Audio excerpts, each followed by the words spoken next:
que están atravesando por una situación bastante difícil. Ya en la época de la dictadura de Trujillo, nosotros también pasamos por lo mismo, pero tuvimos la suerte de decapitarlo y quitarnos la dictadura encima y tener 50 años de democracia. Aquí el informe de la República Dominicana. A pesar de que en nuestro país disfrutamos de un clima de libertad de prensa y expresión sin restricciones lesivas, los principales diarios del país han planteado su preocupación por una tendencia que se está generalizando entre los más altos funcionarios de la nación a informar solamente mediante notas de prensa, pero sin dar respuesta de manera directa frente a los periodistas que cubren las fuentes informativas. En un comunicado conjunto que acabamos de publicar esta misma semana, 8 diarios han denunciado que se han dado casos de maltratos a periodistas cuando tratan de acercarse al presidente de la República y que en otras ocasiones la seguridad, los agentes de seguridad del jefe del Estado mantienen a los periodistas lejos del mandatario y sin permitirles moverse a otros lugares. Los diarios han reclamado que se respete el derecho a la pregunta, que es un principio sagrado que suele observarse con rigor en las sociedades, ya que permite al periodista transmitir a sus funcionarios en un intercambio libre y directo las inquietudes y las palpitaciones que recoge de todo el pueblo, de los ciudadanos, y así hacer efectivo el diálogo entre gobernantes y gobernados. La Sociedad Dominicana de Diarios, que agrupa a esos 8 periódicos que son miembros de la Sociedad Interamericana de Prensa, ha exhortado a los funcionarios a ser más abiertos y más comunicativos sobre las responsabilidades que tienen a su cargo ante los medios de comunicación y sus periodistas en ruedas de prensa y entrevistas, principalmente como una manera de rendir cuentas, de orientar y de ejercer lo que en las ciencias políticas se ha llamado la pedagogía del poder.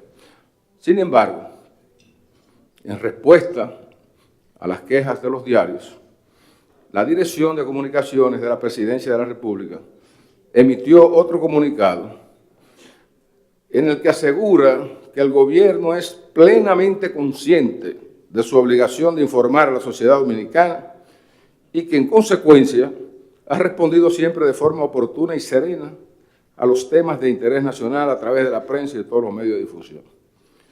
Al mismo tiempo, ha publicado en todos los diarios un listado de 950 entrevistas dadas por funcionarios gubernamentales en lo que va de año, en programas o paneles de radio y televisión, en medios impresos y en situaciones ocasionales. Pero el presidente de la República se abstiene sistemáticamente de recibir a la prensa, de hablar con la prensa, y no permite generalmente que se le interrogue. Entonces, el reclamo fundamental es que el presidente de la República le explique al país una serie de situaciones que pasan y que la prensa, sobre las cuales la prensa quiere interpelarlo. Bueno, en el contexto de este ambiente de preocupaciones sobre la libertad de prensa, hay gravitando 2 iniciativas que ya hemos discutido aquí en la CIP, que pretenden introducir por la vía del Congreso algunas cláusulas que limitarían el ejercicio del periodismo y regularían el uso de las redes sociales en campañas electorales. En el interín, la Sociedad Dominicana de Diarios se ha pronunciado también de manera formal contra el intento de imponer estas limitaciones a la libertad de prensa y expresión y ha designado una comisión de juristas para discutir con los miembros de la Comisión Bilateral del Congreso que tiene a cargo estos proyectos los aspectos que estamos sujetando en ese sentido. Bueno, y en relación con el ambiente en el que se desenvuelven los periodistas, puedo decir que es casi igual al que pasa en América Latina.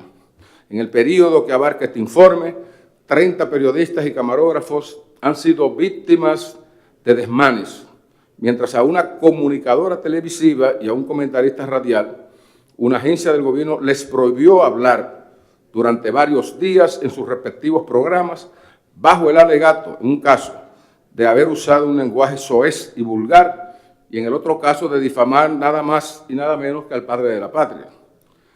Una productora que se llama Claudia Pérez Ramírez, a la que apodan La Tora, fue acusada por la Comisión Nacional de Espectáculos Públicos y Radiofonía, que es una agencia del gobierno, de proferir palabras y expresiones groseras, vulgares, obscenas y discriminatorias contra el presidente de la República y el procurador general en un programa de televisión.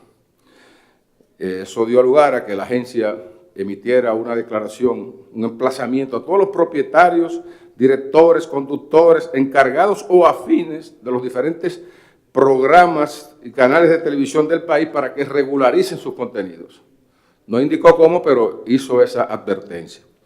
Pocos días después también prohibió hablar durante 20 días en la radio al comentarista Álvaro Albero Hijo, un programa muy popular que se llama El Gobierno de la Mañana.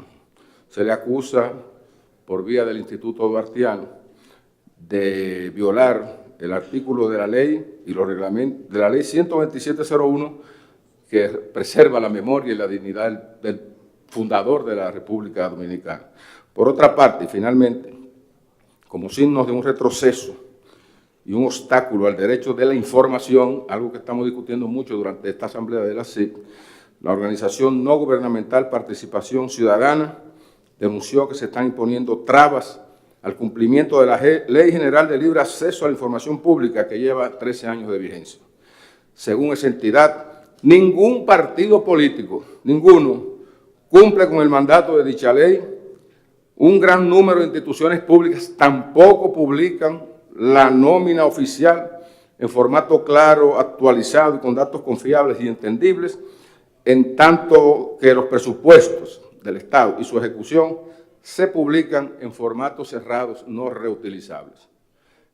Esta institución se ha quejado de que las instituciones públicas limitan la información sobre los procesos de compras y contrataciones y ha propuesto la creación de un organismo autónomo, independiente y con facultades y competencias para que ejerza la función de control, socialización y difusión del derecho de acceso a la información pública.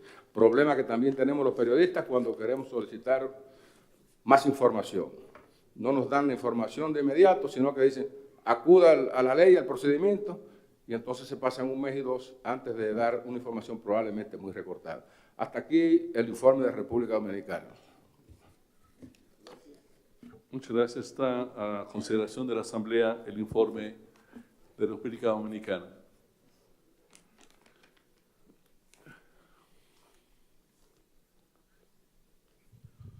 Buenas tardes, José Monegro, del periódico El Día de República Dominicana. El informe que presenta Miguel Franjul, un informe que cuenta con la anuencia de todos los delegados que estamos aquí, de todos los miembros de la CIP representantes. Pero quiero hacer énfasis en algo importante porque quizás en otros países pudieran estar pasando algo similar.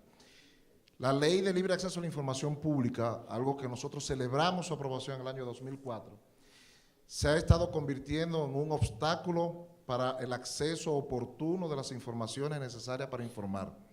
Esta es una ley que se crea para casos excepcionales. Aquellos funcionarios que se niegan a ofrecer información pública establece unos mecanismos con unos plazos, 15 días, después 15 días más, y si finalmente se niega, uno va al Tribunal Superior Administrativo. Se ha convertido ya en una cotidianidad que muchas informaciones cotidianas, valga la redundancia, los funcionarios obligan a que se tenga que ir por el mecanismo de la ley y eso judicializar la solicitud de una información, por muy simple que parezca, es una forma también de negar la información. ¿Por qué? Porque al tú tener que judicializar, solicitar un dato, eso tiene costos legales, abogados, tiempo, y muchas veces nosotros trabajamos con tiempos. Entonces, esta es una práctica que se está generalizando entre los funcionarios públicos, que pudiera estar ocurriendo en otro país. O sea, esa degeneración de la Ley de Libre Acceso a la Información Pública, que es un instrumento de excepción, se está convirtiendo en algo cotidiano. Muchas gracias. ¿Hay un comentario adicional? Muy bien. Damos las gracias al vicepresidente de la República Dominicana, por favor. Pedimos la presencia del señor Hugo Holman, que presentará el informe de Nicaragua.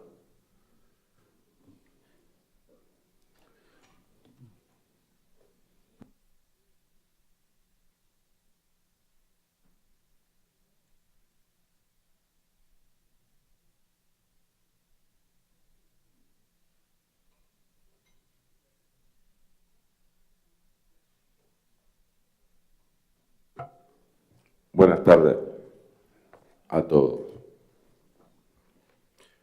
A continuación, el informe de Nicaragua. La democracia ha sufrido un grave quebrantamiento a lo largo de los 10 años que Daniel Ortega lleva en el poder desde enero de 2007.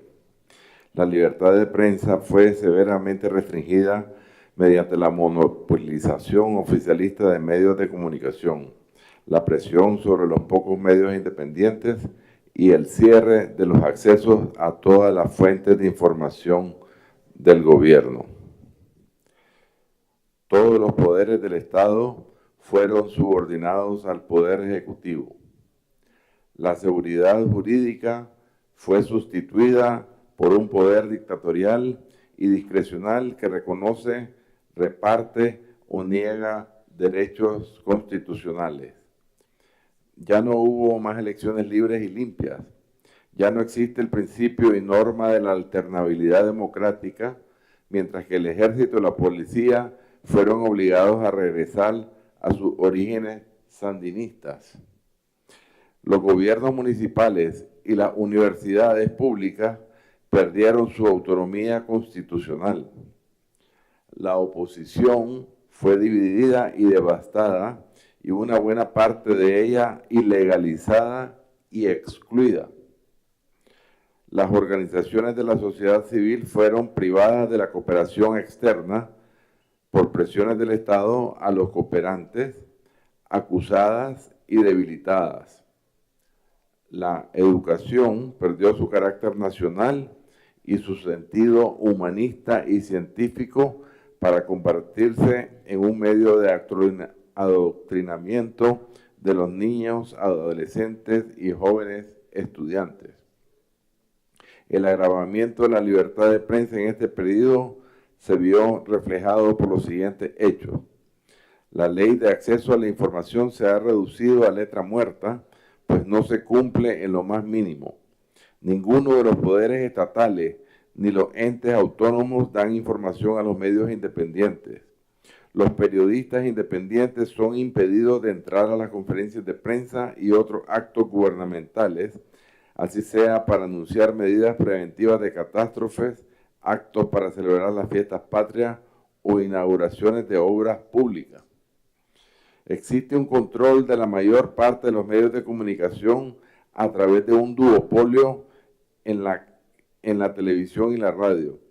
Solo existe un canal abierto y unos 2 canales por cable que no son controlados o neutralizados por el gobierno o la familia presidencial.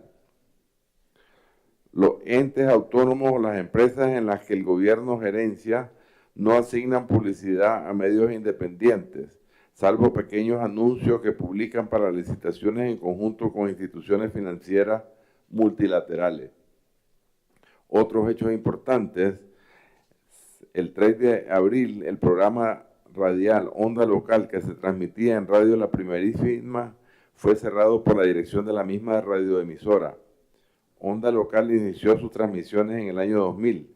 Estuvo al aire 17 años como espacio independiente para informar y generar debate en torno a las problemáticas municipales desde la perspectiva de sus actores. La decisión habría sido influenciada por el gobierno. El 16 de mayo, la prensa publicó declaraciones del secretario general administrativo del Poder Judicial, Berman Martínez. En represalia, la Corte impidió a la periodista Marta Vázquez de la prensa entrar al complejo judicial. Un magistrado y el vocero del Poder Judicial dijeron que el diario tiene una campaña difamatoria y misógina contra la presidenta de ese poder, Alba Luz Ramos, que tienen el derecho a defenderse y que no pueden dar facilidades para que nos entierren el puñal en nuestra propia casa. Para las celebraciones de las fiestas patrias, el personal de seguridad interna del Ministerio de Educación impidió que el equipo de la prensa realizara entrevistas a las autoridades y se le negó la nota de prensa que entregaron a otros medios.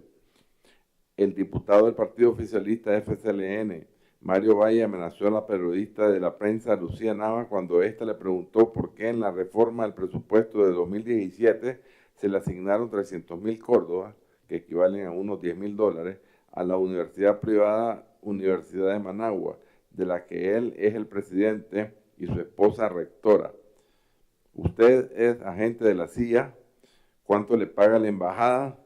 Usted está grabando y no ha pedido permiso, vociferó el diputado, y que si la periodista fuera hombre, le daría una respuesta distinta. El jefe de la bancada del Frente Sandinista de Liberación Nacional, el diputado Edwin Castro, justificó los fondos diciendo que no eran para la universidad, sino para transmitir por televisión el programa Liga del Saber, en el cual se hace propaganda al gobierno. Hasta ahí. Muchas gracias. Está a consideración de la Asamblea el informe de Nicaragua. Agradecemos la presentación del informe. Muchas gracias.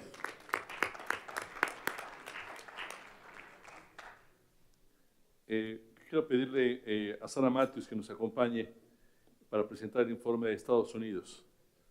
Will you please come in?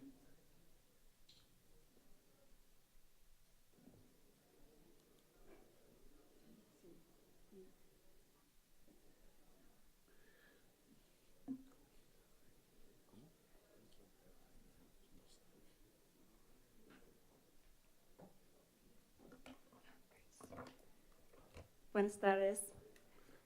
I'm Sarah Matthews from the Reporters Committee for Freedom of the Press.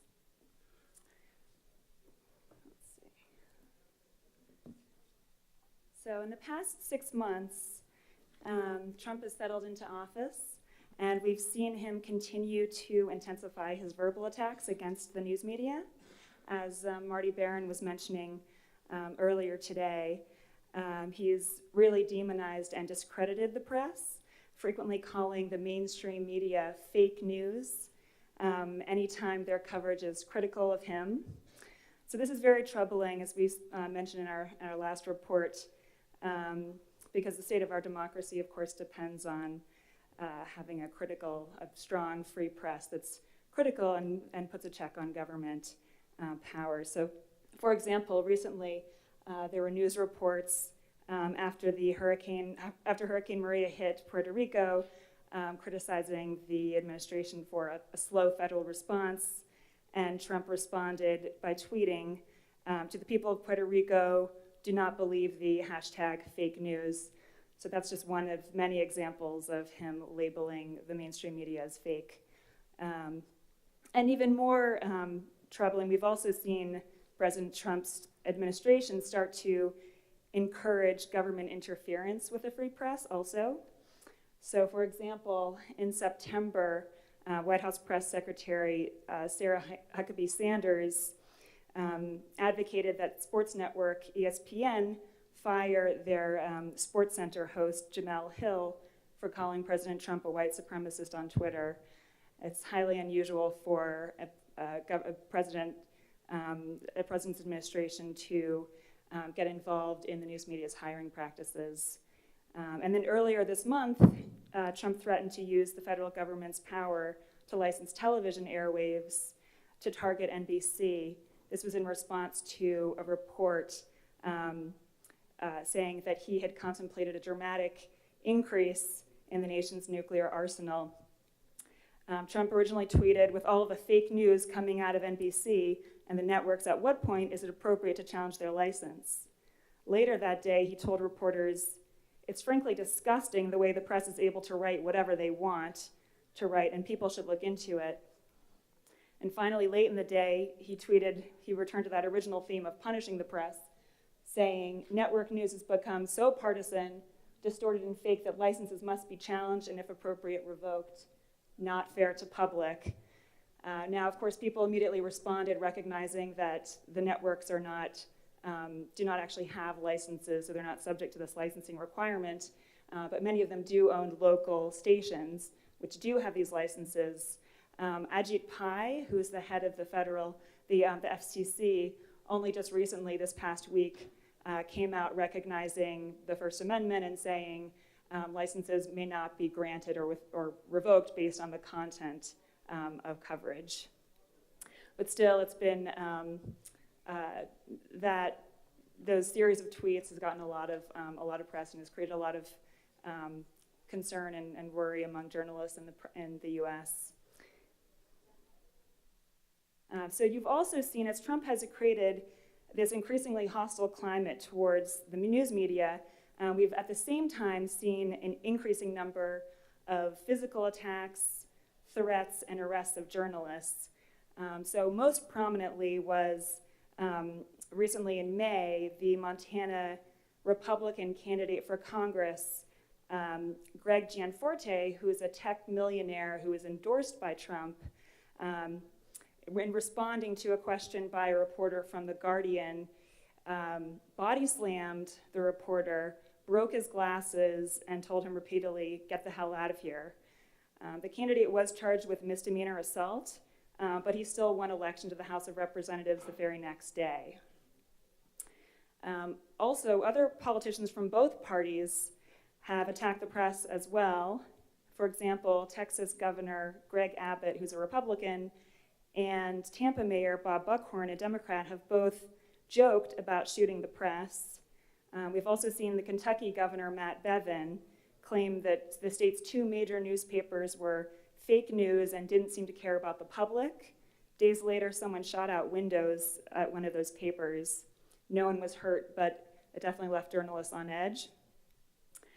Also in May, we saw a veteran journalist being shoved against a wall and then ejected from a federal building in Washington, D.C., just for asking a question of a member of the FCC.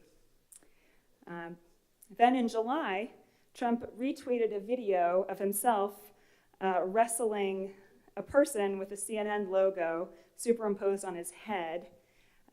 This went viral, and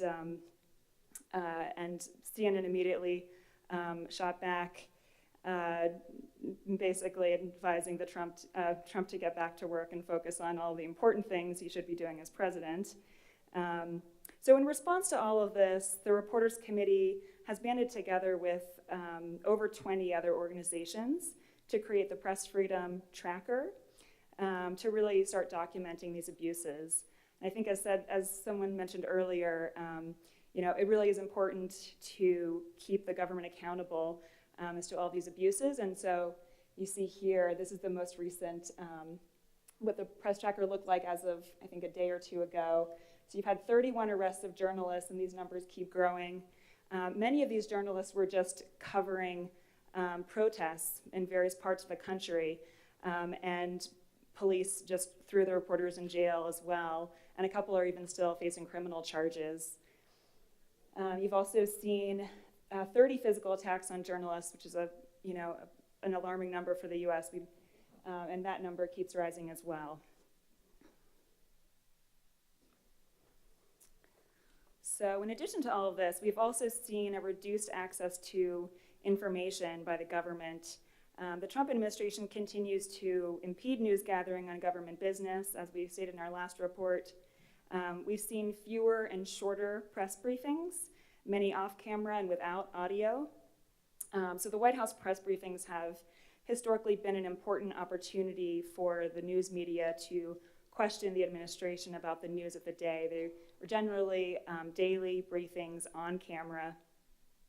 However, during Sean Spicer's tenure as press secretary, these often became infrequent, particularly this past summer. And he often did not allow cameras or sometimes even audio. And he also took fewer questions, had fewer and shorter briefings than in past years. Another tactic we've seen is that he and then Sarah Huckabee Sanders, who's the new White House press secretary, they frequently duck questions by simply saying they don't know the answer or haven't spoken to the president about the issue. So that's how they evade answering questions. The other interesting, noteworthy thing is that the White House has now also been criticized for opening up press briefings to people who are often not reporters, but Trump supporters, like conservative talk radio hosts, and he'll have them Skype in and ask questions. Also in April, the White House announced that it would not release the logs of visitors to the White House, breaking with the practice of the Obama administration. And the Sunlight Foundation declared that Trump had established one of the worst records on open government in the first 100 days of an administration in American history. So Trump's war on the press seems to have spilled over to his cabinet as well. We've seen reporters covering the Department of Defense and State, for example, have had more limited access to briefings with those secretaries. James Mattis has significantly limited the number of reporters who have traveled with him abroad, and Secretary of State Rex Tillerson likewise traveled to Asia, and instead of bringing a full press corps, which would be the norm, only had one reporter who was from a conservative paper with him. And lastly, we've also seen public information disappear from government websites. For example, information about climate change disappeared.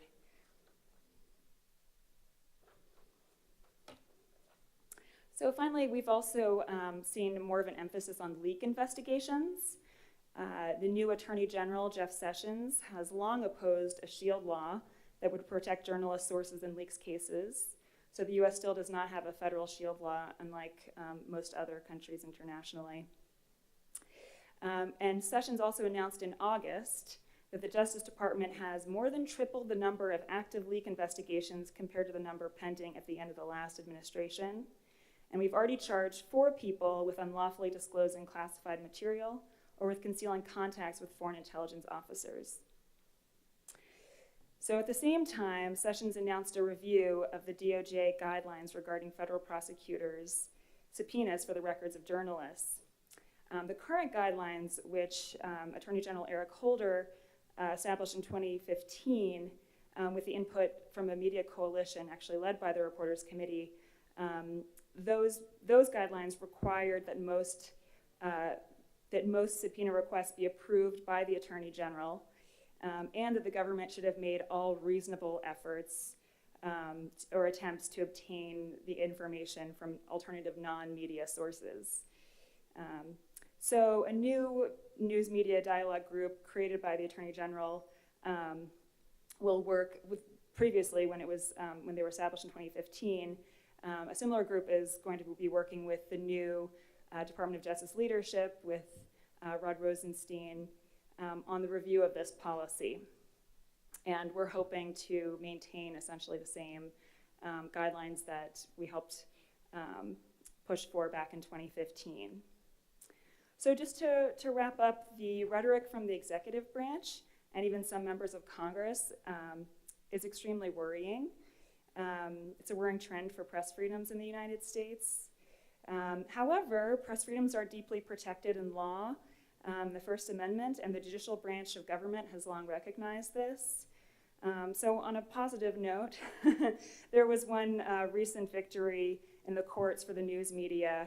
The New York Times had been sued by Sarah Palin for an editorial in which linked her incendiary campaign rhetoric or of one of her PACs with a shooting, and she sued the New York Times for libel.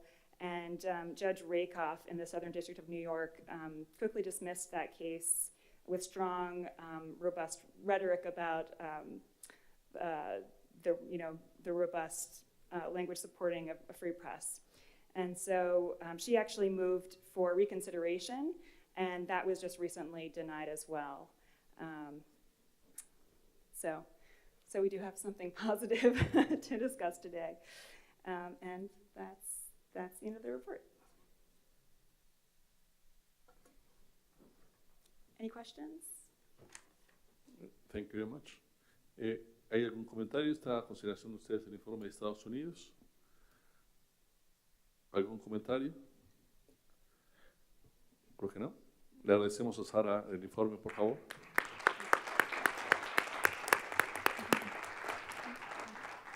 Would you please join us in the table? Yes. Y llamamos, por favor, a quien ya está aquí. And actually, if there's one last additional thing, just the executive director of the Reporters Committee, Bruce Brown, could not attend today, but he asked me to just ask IAPA if, in addition to the work that IAPA is already doing in the United States, if they would be interested in sending a mission to Washington, D.C. to interview government officials and write a report about the state of press freedoms in the U.S. And we would be happy to collaborate on that. But we think, having IAPA involved would really raise the visibility and the impact for these issues. Sarah,